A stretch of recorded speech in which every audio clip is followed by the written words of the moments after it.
One of the families that came was the Worthington family. There were 4 brothers. They were from northeast Kentucky, about 17 miles northeast of Lexington. Samuel, Isaac, Elijah, and William.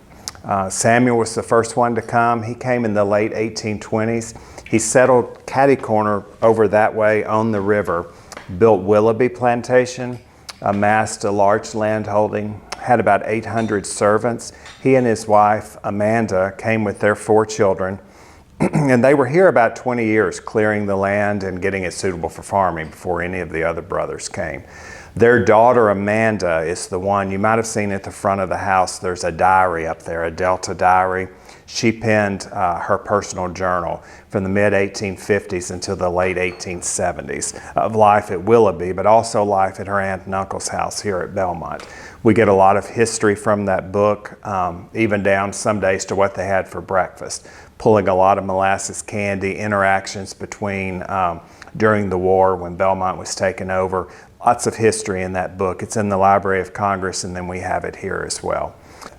Elijah's plantation, Sunnyside, is a very famous plantation in the respect that after emancipation, he and a few other plantations negotiated with Italy to send over Italian immigrants to work the fields. They came over, about 2,000 immigrants, to work. Conditions were not as they were promised it would be. It was very hot. The labor was hard, disease, the conditions were terrible. After about 6 months, they fled during the middle of the night, headed north into Arkansas, followed their priest, and formed a community settled up close to Fayetteville, Tontitown. It's an Italian community today, I think about 12,000 folks. They are actually making a movie about that Italian migration into northwest Arkansas. It's called Cries from the Cotton Field. So, and it's about the migration of the Italians from Sunnyside into Arkansas. So it should be a pretty good documentary. Dr. Worthington didn't want any of the enslaved people to have anything to do with building this house. So he hired carpenters from Madison, Indiana to come and build it, which for the time was really unheard of. The enslaved people built the homes. It's just the way it was. He did buy furnaces and kilns, had them shipped here. The bricks were fired on the property, but the house was built by these carpenters from Madison, Indiana.